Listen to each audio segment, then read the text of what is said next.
team, family, squadron. Here we are with yet another episode and another season of the podcast we've all been waiting for. Season 5. The landing pad. New gear, new guests, new segments, new mission, new purpose. I feel good. I feel great. New year, I feel good. I me. feel great. So it only made sense that we started off with a huge pop. Mm-hmm. The GOAT, the greatest to ever do it. Our hero, our idol. Mm-hmm. Some might call him Eddie, but most of you know him as Andrew. Today we've got Drew Hansen, 5-time Golden Door winner. But for right now, welcome out to a new season and yet another episode of The Landing Pad. Andrew Hansen, welcome back. I'm here. Welcome back. A new setting. How does it feel? It's a little different than the very first podcast we did in the Visium building.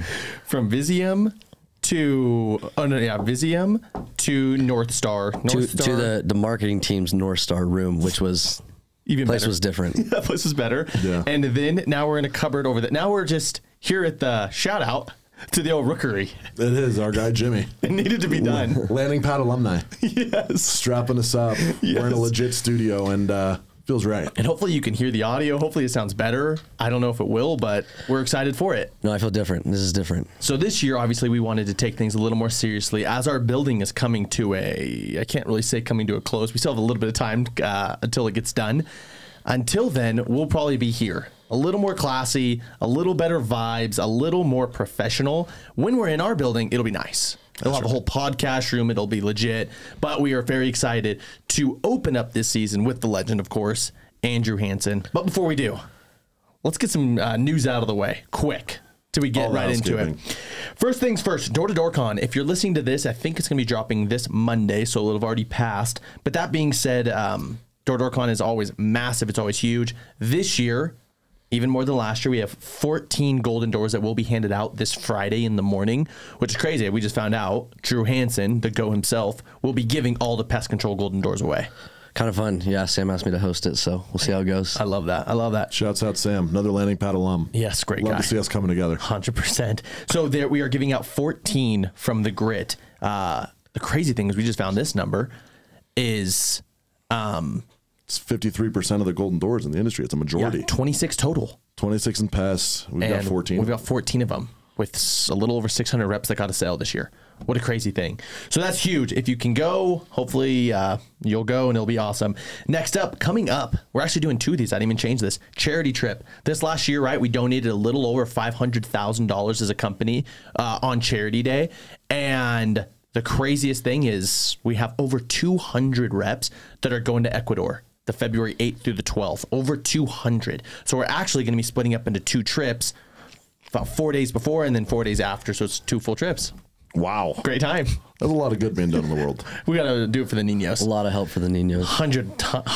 So much. What a blessing. That being said, the day after we all get back, casino night. Yeah. That is a vibe. Makes sense. That is a vibe. Come back after pouring concrete, wheelbarrowing cement. Yep. Just right to casino night. Blow off some steam. If you're not betting on middle reds, I don't want to talk to you. I don't know what you're doing. I don't know. And last but not least, January 30th, we have another kickback. We did Nickelcade last week.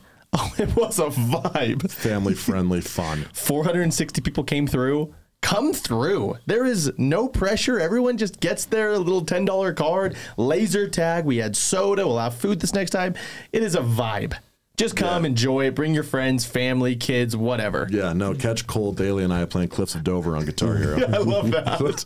That's what we're due for. So that is it for the Grit News. Let's move on to our favorite segment. So we're back. And you think Locks of the Week is coming, but you're wrong. Because we're serious this season. Actually. That's funny. No, but really, we're serious. We're coming at you with the first hot takes of this offseason. Season 5, every guest is going to have top 10s. Every guest, we're doing prop bets. Every guest is going to have a wager on how many golden doors, and we're keeping track. We're keeping receipts, and it's time to get weird. Yes. We're here at the Rookery, and we didn't come here to not get weird. No, we didn't. We came to ruffle feathers. We came to push buttons. And let's make it happen. So, to hear from the GOAT for the very first time this episode, let's start peeling back what everyone wants to hear. Top 10 for 2023 summer. What do you got? We're getting to it. Yeah, we're right getting in. right into We're it. getting right into diving it. We're not wasting right any into time. it. Wow. Okay, here we go. We want to start at 10 or 1? 10. Start at 10. Of course. All right, number 10. My guy Jackson Curtis makes his way in. That's number 10. No, number 9 is going to be Chuck Mills. You count him out of the top 10. That guy would literally just find his way back in just to prove you wrong. Counting him out of the top 5 is even almost disrespect. It at is. this point. So that's a disrespect. This is my other hot take is you're going to have to do like 700K plus to get into the top 10, like maybe 750. So I think we're going to have a lot of golden doors outside of the top 10, but I think top 10 is going to be like last year there was like, we had like 4 or 5 guys that ended right at 650K, which was like all the way down to the 13th rep. So, so yeah, I got Chuck at number 9. I got Zach Kinsel at 8. Right in front of him, I got Bennett Hayrand. Ahead of him, I got Caleb Grondell. 6. Right before him, I've got Nate Hawley. 5. And I think that to get into the top 5, a mill is going to be required.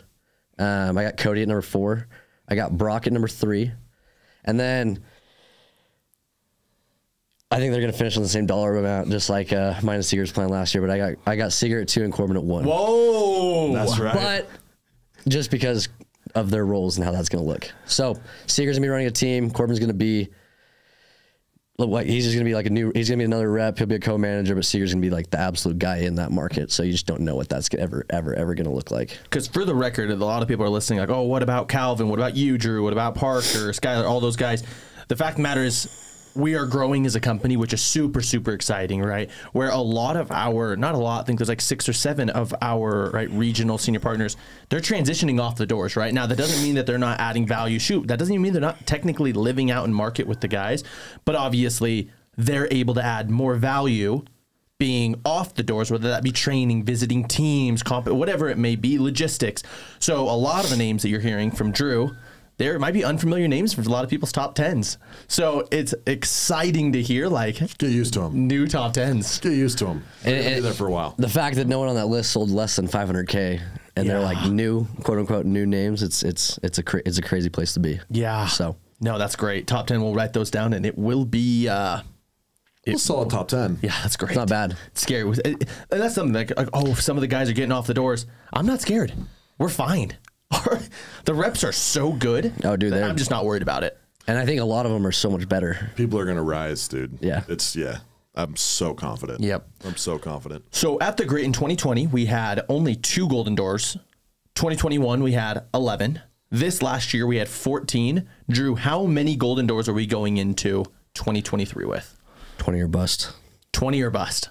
20 or bust. Do you really think we can have 20? 20 or bust. It's got to be. It has to be. Yeah. I feel like that's just the next step. 20.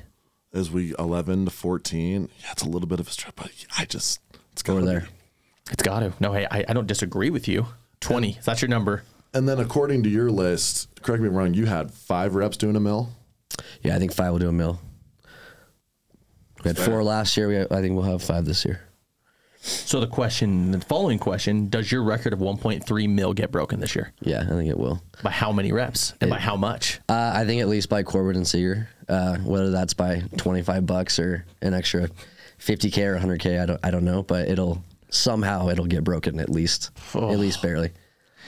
Okay, let's some hot takes. It's hot. It's Let's- steamy. Super hot. Now let's hear the head-to-heads. People hate these. People get these riled up. These are meant to absolutely stir pots. 100%.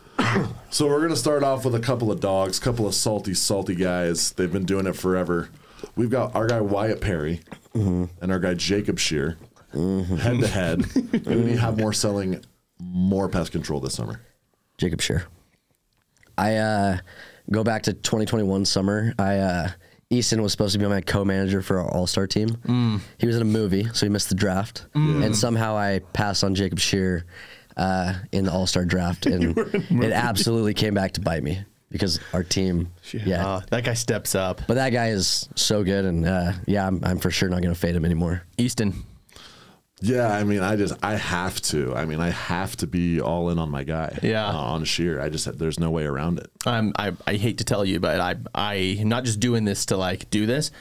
I think Wyatt Perry, he's gonna have his own tech this year. He's coming out with a vengeance. Hopefully, It all depends when he starts is how good his rugby team does. So if his rugby team hopefully they suck, then he gets out just earlier. Just kidding. But if they do well, Go see, now Cougars. I'm torn. But that being said, pound for pound, I think Wyatt Perry gets the job done. That guy is psycho. He is full psycho. I think regardless, it's going to take a lot. 400 or 500K Yep. to It's gonna be 500K or bust, I think. Yep. Next up, two boys that are near and dear to my heart. We got Dallin Montez versus Matthew Duvaloy.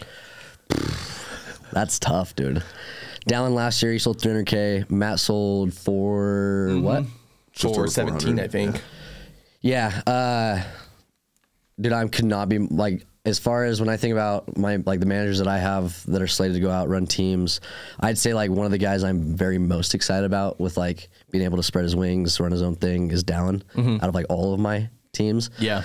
That guy is just, so that's who I'm riding with. All right, Dallin Montez. And we'll have to check in September. East. Well, Matt's Old Faithful, dude. Yeah. He's been selling well for years. He's super smooth. He is so slept on. He's really, really good. Biggest summer yet last year. Yeah, he sold over 400K. And It's a lot. he wasn't out there like an inordinate, crazy amount of time. I mean, he did it pretty quick. So, yeah, I mean, I like Matt here. Track record, been doing it a long time, worked with Matt a bunch. Yeah, I think he gets it done in a big way. I know this guy's going to hate this. I know he's going to hate it. I'm going with Dallin. I got to. Dallin's young, maybe a little hungrier. He's crazy, dude. And he's psycho. That guy might be the craziest guy I've ever met. Yeah, him and Broad Grief. He's got the screws They're loose. up there. Him and Broad Grief, yeah, those guys eat the same thing. screws. I don't know what they, it is. They eat nails for breakfast. Last up, you've got the younger of the two brothers, Adam Hayren versus Derek Sanders. Oh, Yeah, that's a massive. there it is. Ask. That's just a brutal ask. I didn't know that one was coming. Yeah. Derek Sanders or Adam, dude. Like it's I feel like every year it's like, you know, you guys always give us the locks of the week. Yep.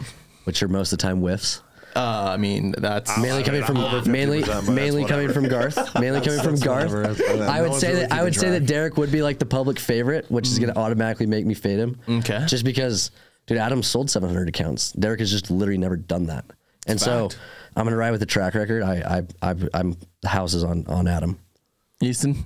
See, this is just a crazy question. Yep. Because I just trust both these men with my life. Absolutely, dude. I just trust both these men with everything I've ever had. Yeah. Both of you know that I love you. Mm-hmm. Call me absolutely nuts right now. Okay.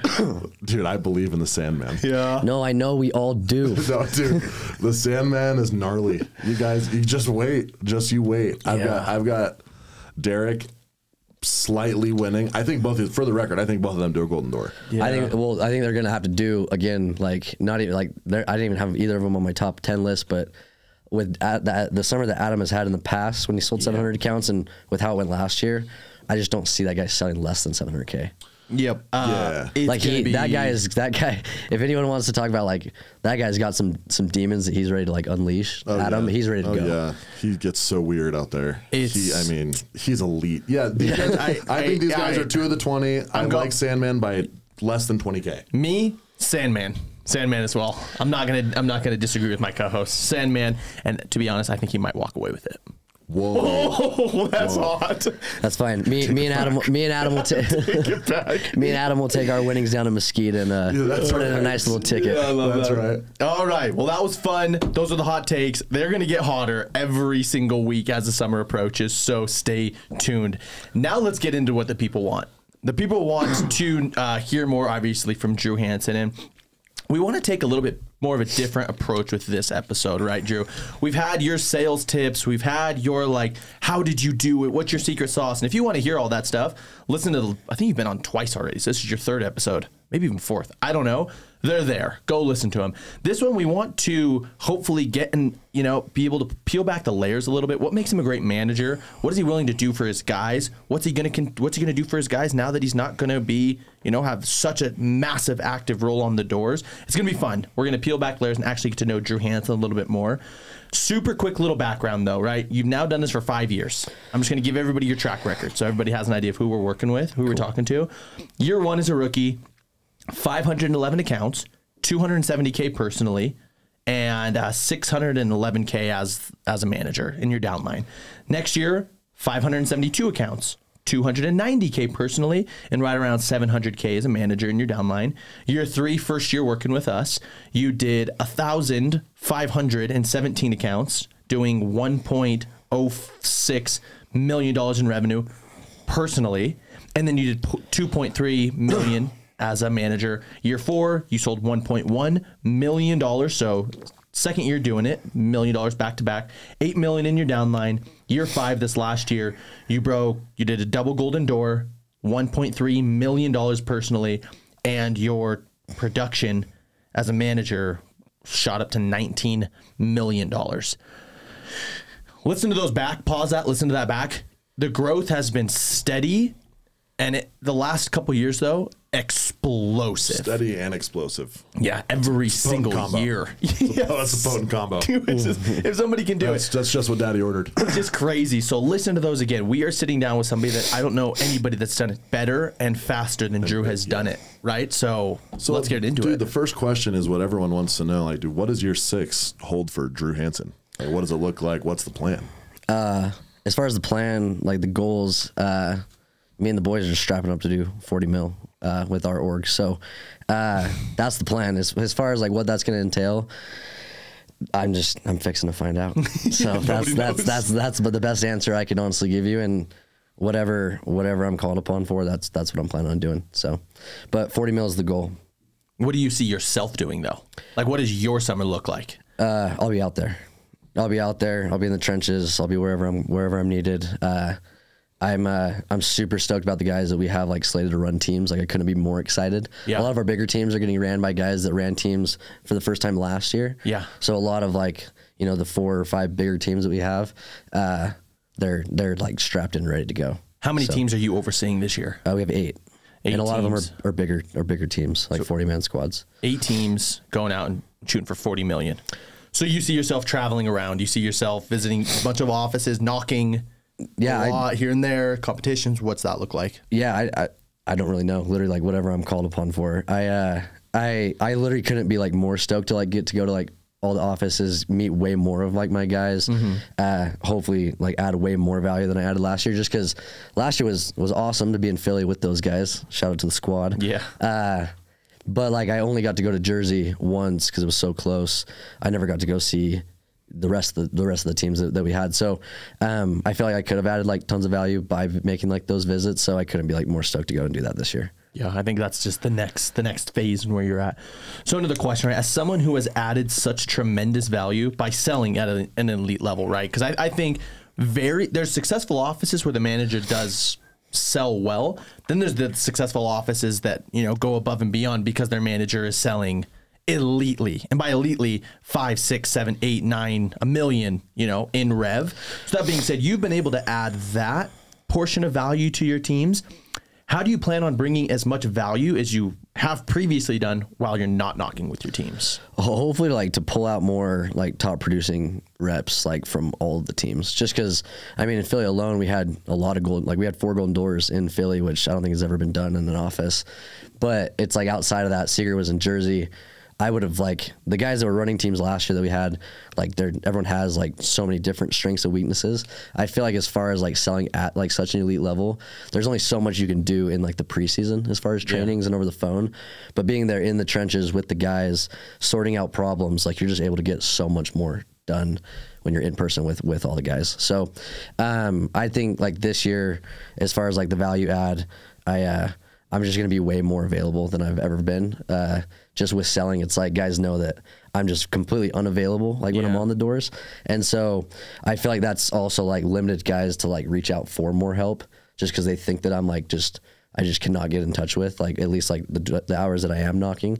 Granted, when I was knocking last year, it's like you knock a door, answer the phone, you knock a door, you answer the phone. Yeah. You knock a door, you answer the phone again. But I feel like this year with like not having that be like my main role, I just feel like I'm going to be able to spread like a lot wider. Because, and a note on that, I remember back when we were in San Antonio, right, in 2020, and the biggest knock on, you know, quote unquote, Drew Hansen was, oh, dude, you're not going to get any time with him. You're never going to get one-on-ones. You're never going to be able to contact him. And I just remember that, and I was like, dude, with Drew, yeah, during the knocking hours, like, in order to sell $1 million, you can't not be locked in. Turns out you have to knock. Turns out you have to knock and knock hard. But that being said, dude, like that knock on you still never like manifested because, dude, you grind till 1 a.m. You're doing one-on-ones at 7 a.m. doing like you were so available in the hours that you could be available. I think you're just going to be even more of a force to be reckoned with, especially when usually people's only knock on you is, oh, dude, he's too busy. He doesn't have the time. If he's going to like now, it's like, yeah, you still will be busy, but I think it's going to be way cool to see you be able to have more of a, more of an impact on your guys personally, rather than just being the leader that's leading from the front and, being that leader as well. I think that's going to be awesome. Well, yeah, I think it's just as we're growing and leveling up and scaling as a company, it calls for the senior leadership and the senior people in the company to do the same. Yeah. To level up and scale and to just become better and more effective than what they have been. And I think that's going to be like the most fulfilling, fun challenge to see a lot of the guys transition off the doors who have been selling elitely for years and years and years, is to see, okay, well, we know how you've added value in this way that we've seen for the last 5 years. How are you going to translate all of your ability and talent and experience and expertise and to bring in value in a completely different way? New challenge. And I think like also, like if we didn't work at the Grit, it's like, I don't know. I mean, it would have been, a lot of managers get called quote unquote off the doors, right? To take higher management roles or whatever. Like most guys, when they move into the management role, it's usually by just running like 1 or 2 teams. And I think like most of our senior guys, they could have justified getting off the doors 2, 3 years ago, 4 years ago. Yeah. It's just they've known that like the sacrifice that it's taken, they knew that if they were to put in that sacrifice, they would get way more out of it. And so I think a lot of it's just way exciting. Yeah, I think so too. As a segue, a follow up to the conversation that we're having, outside of the 2 personal Golden Doors that you sold this year, you had 2 more in your office, Corbin and Nate, and then Seeger just an hour and a half away. And so my question, and he did a mill. My question is, we've talked about previously in other episodes that you've done, dude, what's the secret sauce for selling a mill? What's the secret sauce for doing a Golden Door? But the question that I have is, what's the secret sauce for getting so much out of your people? I think, well, step 1 would be like doing it first, right? It's like it's tough to ask people to do stuff that you've just never done before. It's just a tough, it's a tough ask when you've never done it personally. And so I think that's like step 1, but step 2 is just I'm just so lucky to like work with the guys that I do. It's like a lot of people, and I feel like one of my best traits is that I'm extremely coachable. I'm like super open to learn. I'm super open to like make adjustments. And I think like the best trait that I'm trying to pass down and that these guys are just soaking up like a sponge is that same exact trait. Like Seeger is the most coachable person like that I probably work with. Same with Corbin, same with Nate. Like same with Dallin Montez, right? Same with Farrell, same with Luke. And so I think like that's like step 1 is like getting lucky enough to work with like guys that are so coachable. But 2 is one is it's leading from the front, but 2 it's helping them understand like that extra gear that they need to find. And a lot of guys some guys can find that and some guys just can't. But like the guys that can, you can't be that manager that limits them. You have to be the one that has that helps open the gates, that helps them get to that next gear, if that makes sense. Yeah. And I think a lot of it is just gained just by experience, just because like it's tough to like coach a rep to win a Golden Door if you've just never done it. Like it really is just tough to. I hate to say tough, dude. It's almost impossible. It really, yeah. Like the amount of times that we'll sit down with people in a recruiting battle, they're like, "Oh, I'm gonna do a Golden Door this year." It's like, "Oh, dude, hey, I totally think you probably for sure could. Who's training you? Oh, it's my buddy Bobby. Oh, sick. How much did Bobby sell? Dude, last summer he did 200K. It's like, oh, what about the summer before that? That was his second year. He did 110. He's coaching you to do a goal. Sometimes it just doesn't add up, right? And it's like, can it be done? For sure. And it has been done. And it will continue to be done, but... Yeah, and I'm not saying that it can't. It's just way harder and way more unlikely. Yeah, guys just truly don't understand like what it actually requires and like what you actually are asking the rep to do by like finding that next gear. And so it really is tough to understand when the experience it hasn't happened for you. I think it's the phenomenon of like the tipping point that you see still throughout the industry. You get a 1 or 2 Golden Doors at one company, maybe 3, 4 tops.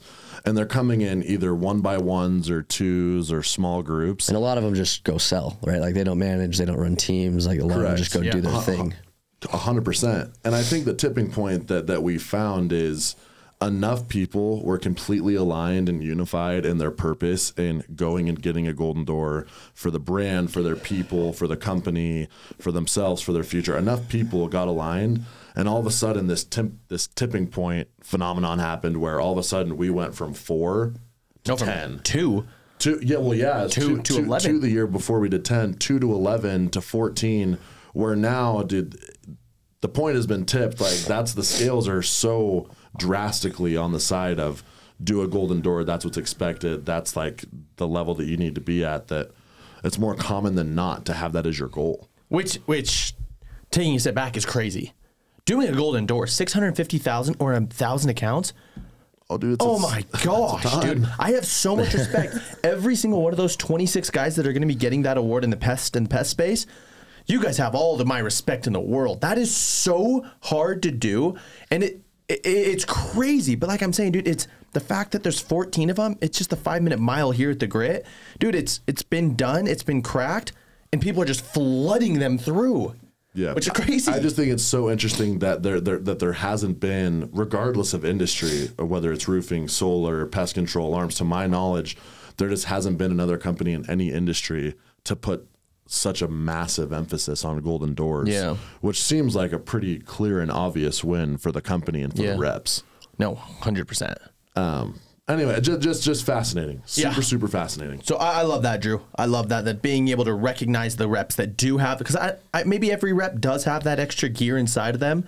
Finding it maybe is just harder. Maybe not everybody does. Like, let's get real. 1% of the industry, not even 1% gets a golden door. So maybe not every rep has that 5th gear. But you having done it, you can kind of spot it and you can kind of figure out how to get them into that next year. Yeah, and I think like it takes like a month or 2 to like really see, at least like with new reps, right? Like really see their true colors, right? Because like, you know, everyone talks the talk, but like when the rubber hits the road in the summer, things are different, right? And so once those true colors show, it's holding those guys to that standard. Just because at the end of the summer, it's like the greatest like thank yous that you get are just like the thank yous of, dude, thank you for how hard you pushed me, how like what you did for the example and all those things. And so it's like not falling into like just the nature of the rest of the space where it's like, oh yeah, just go do your thing. And it is what it is at the end of the day. It's like truly being that leader that holds those guys to that standard. Yeah. For that specific group that you do know has that. Which it takes so much experience to be able to figure that out. The best part about you, though, Drew, is selling, dude. Like, you get to a neighborhood, and people know who you are, right? You knock on the door, honey, grab the credit card, it's Drew. Like, it's kind of nice being able to do that, right? That would be so chill. Like, it's sick, right? No, like, the end of the day, you've sold 1 million 3 years in a row. Some people, I still don't understand how you do it, right? You still do it. You average, what did you average this last year? 11K a day? I honestly could not tell you. Yeah, it was something crazy. We broke it down the year before. I think it was like 10,800. So it's on a post. But that being said, dude, that's not how it is. You, just like everybody else in the industry, have your high days and your low days, right? You have days that you get rained on. You have days that it's snowing outside. Like, dude, you're not knocking any different doors. You've sold in Philly. You've sold in Indianapolis. You've sold in Kansas. You've sold in Grand Rapids. Like, it's not like you have a secret place that you're not telling anybody about that you're selling. So what I want to get into a little bit is like, dude, some of the hardships that you actually have gone through while you're on the doors. That way people truly understand that it's not just all sunshine and rainbows for Drew Hansen. So if you were to, let's just keep it to 2, right? If you had to summarize the 2 greatest obstacles for selling a golden door or a double golden door or shoot 1 million, what would you say that those obstacles are? I'd say like, the 2 biggest obstacles. Or shoot, whatever you say. I'd say like summer number 2 of like working here. That would have been like the summer that I was in Indy, my second summer. It was just a lot. Like lots of new reps, like lots of reps from like a new company with like Nate and Cash that came over. My first time like running my own show since like I did it my second summer in Kansas, but like that didn't go super great, right? And so it was my first time like really learning the ropes of like how to run a grit team. I'd say that workload with with like going out and needing to be the guy, just because me and Cody did it the summer before. And then like the following summer, it's like there was that pressure because there was lots of rumors about it was the bundle boy, it was this, it was that. And so I think like taking that pressure, instead of viewing it as like an obstacle and taking it as like a privilege, I think that was probably my toughest like $1 million summer, I would say. And then I think like this last summer, and mainly only really like my most senior guys know about like some of the stuff I went through this last summer. But for a good like 9-10 months, I dealt with some pretty gnarly like anxiety on like a pretty high level. And I'd say like, which, you know, with so much anxiety that, you know, a lot of times just leads straight into pretty severe depression. And so I'd say like I hit the peak of that right at the end of last summer. Right when all my guys were leaving and when I needed to stay out for like another week or two, it's like that was like my breaking point. I'd probably say that was like probably the toughest time in my life. Really? And I think like without my wife, it just would have been impossible. And so I'd say like just understanding that like, dude, if you want to win, like winning just doesn't owe you anything. Like Tim Grover talks about that all the time, about how like the way that Michael and Kobe like view winning, it's like most kids show up and day one expect to win, right? Or expect circumstances to be perfect or expect things to be ideal, where like winning just doesn't owe me anything. It's like, oh, just because you deal with anxiety, oh, we're just gonna like, you know, life's just going to keep handing you these $1 million summers or these big summers or these big years or this big growth, when in reality, it's like, I just am not owed that by anyone. And so I got to find ways to go out and make it happen regardless of how I feel. Cool. Taking that into account, the framework, whether it's viewing things as like, I need to win and stack dubs every day or something else, what would you say is the main way that you've like kind of rewired the framework of your brain to be able to deal with things like anxiety, some of the things you've dealt with over the last year and a half, whatever it is? Yeah, I'd say like just understanding like where like a lot of like those intrusive thoughts like come from. Just like understanding like yourself way more instead of like just getting so tied up in like all the things of the world and like in selling and in the grind and just getting bogged down in like how stressful like this job can be when you do it on like a really high level. I think it's like just taking a step back and making sure that you're, you know, having all the checks and balances with all the important priorities that you have in your life. And I think once you get those like things figured out and you get like some, you know, good help or good insight, I think just understanding where like that extra pressure that you put on yourself is coming from, just the awareness of that, I think has helped me tremendously, just so I can be like, okay, I can have a peace of mind, and this is like why I hold myself to this standard or whatever it is, right? Like I think just being aware of why I'm thinking the things I do or why I'm feeling the things that I'm feeling, just where they're coming from. Again, just the overall like mental health capacity, you just can't, like that's just something that just can't be ignored. Dude, oh yeah, go ahead. No, I was gonna say something that stands out to me, dude. Like this is something that I really only think that true winners possess this, you know, this quality, whether it is Michael Jordan, Kobe, LeBron, like Messi, like, dude, the fact of the matter is selling $1 million your first summer, dude, like the feat that you probably felt right after that, I imagine you were like on cloud 9 at the top of the world. The minute though, for me, right, like this, had I done that, the minute I finished, I don't know if I would have been like bogged down with the pressure and like the daunting thought of, I gotta go do this. I gotta go do this again, right? Like, dude, like for me, or like, you know, they win a championship. LeBron wins the championship, and you know he's the peak of his career. The idea that he's not just like the daunting feeling, like I gotta go do that again. I gotta go do that again. I don't think a lot of people can do that, right? Like, I'm thinking for myself, dude. I don't think I could do that. You've done it now 3 years in a row, $1 million, dude. That is so much work back to back to back. So daunting, and like hopefully the circumstances align. Hopefully like my wife is okay with me working these hours. Hopefully my guys are okay with this. Hopefully like there's so many things in the back of my mind that would like, I'd hope that it wouldn't, you know, like break me. But I think that an attribute of a winner, of a champion, is somebody that like sees that, takes that pressure and is like, hell yeah, like I'm gonna go do it again, rather than holy hell, dude, how am I gonna do that again? Right, which is just it like scares me, but like sitting next to Drew, it's like, dude, that probably just fuels. Makes you want to believe. Yes. I think the biggest thing that I would take away from like what Drew has shared this episode is regardless of how busy you are or how big of a goal you're chasing or how lofty the dream is, it's like unless you take the time to like understand who you are and understand why you feel the things that you feel and why your brain works the way that it does and why you want what you want, right? Like unless there's some kind of baseline understanding of all the things that I just listed and what Drew's talked about, it's going to be really hard to push yourself in any direction or to milk every last drop out of yourself, which is what it requires to do something like that. Yeah. I just can't, for a lot of Golden Door winners, and Drew especially, I look at a group of people who just know who they are. At least to an extent, they know what they want. Mm-hmm. They know where a lot of their weaknesses are coming from. And because they know where their weaknesses are coming from, it allows them to do things during and before the summer to accommodate for that so that they can still attain their goal. Yeah. So I think I didn't expect that answer at all. Usually when I ask a lot of these podcast questions, I'm like, all right, here we go. Culture, behavior, results, sell a lot. Here we go. Yeah. I've heard it all before. This is episode whatever, 40.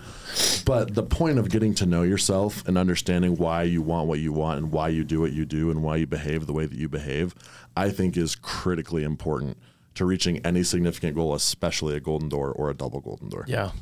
100%, yeah. I think there's and it's everything that we do is just so extreme, right? And so it's having that healthy balance of like, okay, cool, I'm checking all the boxes of the things that are still a priority outside of sales, but also at the same time, it's like Tim Grover talks, it's like the whole winning owes you nothing thing. It's like, dude, winning doesn't care. Like he talks about in his book, in the book Winning, Tim Grover does. He talks about how like winning also just doesn't care about your feelings. And so it's like it really doesn't. It's like if you go out and have a big week or you have a big summer, it's like, and you're like, oh, dude, I got to go do this again. Like that's your own issue, right? Because winning doesn't owe you another good summer. Nope. It doesn't owe you another good day. You've got to be the one that's like, okay, this is the situation that I'm in. I totally get to be the one that writes my own story. And this is even just a question off the cuff. If I was, and from your words, Drew, if I was to ask any of the reps on your team, what is your favorite quality about Drew as a leader, as a person, whatever? What do you think the overwhelming response would be from the guys that you were in the trenches with this last summer? I think my guys really know that I just work. I literally like whatever it is, right? It's like whatever it is that I want. If once I identify that, it's like I'm willing to go to the ends of the earth. Whether that's something I want for me, or whether it's something I want for me and my wife, or something I want for me and my guys.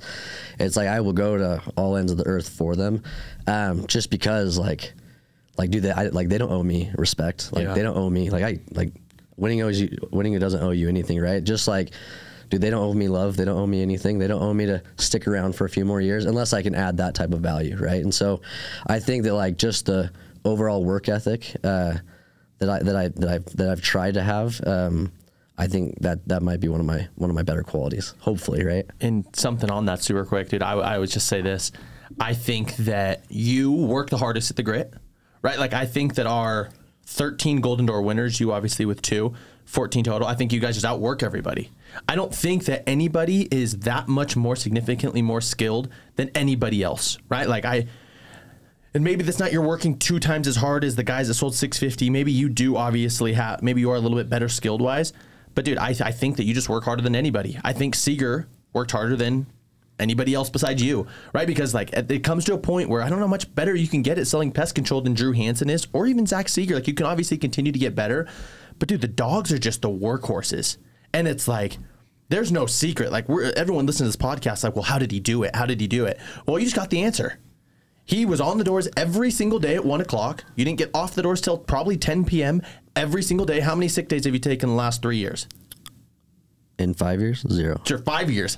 Zero. How many days off over the summer? Oh, 0. Yeah, 0. 0. I thought that was a trick question. No. I think there was one day that you traveled from one market to the other, and that was like the one day in 5 years that you didn't knock. You don't take any days off.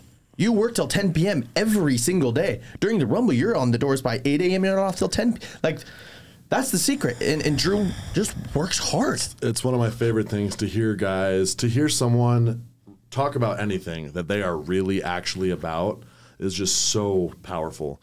It's like when John gets up and talks about discipline, you're like, oh my gosh, Yeah, that's powerful. I can get behind that's this. Powerful because I know that guy is about it. Or like when Ben gets up and talks about like belief, or Garth gets up and talks about like giving, or Drew gets up, or Cody gets up and talks about or Seeger gets up and talks about you gotta work and you gotta want to work. Or when Cal gets up and talks about I'm not gonna let people define my circumstances. Hearing people talk about things that I know they're about, dude, there isn't anything more powerful. Gives me chills. And so to hear Drew talk like, dude, like it's not about like to an extent, it's not about the belief. It's not about the pitch. It's not about the market. It's not even about the mindset. Dude, it's about work. That's it. It is about work. Filthy, dirty. It's not sexy. Filthy, dirty, nasty, grimy trench work. As much as Zach Seeger tells himself he's sexy, his work is not sexy. No, and, dude, and the crazy thing is there's no promise at the end of it. No, the only alternative to winning is losing.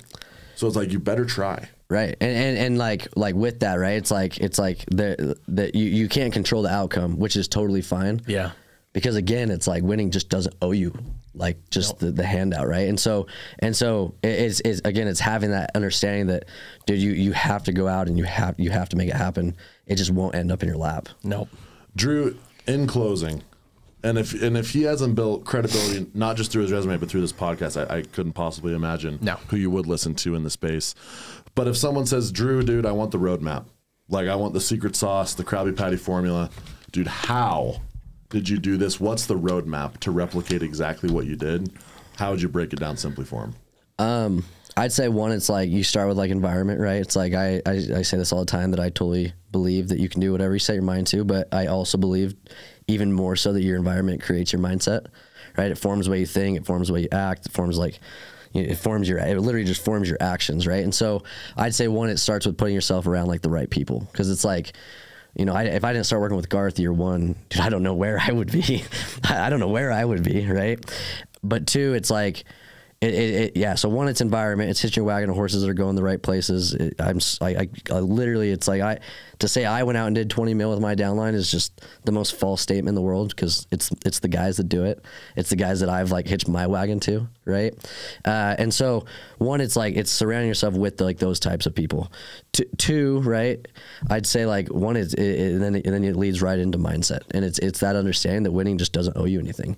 It's the understanding that if you want to be great, like, and if you don't know how, then figure it out. Like use your resources. John used in his training last night the quote from Casey Baugh.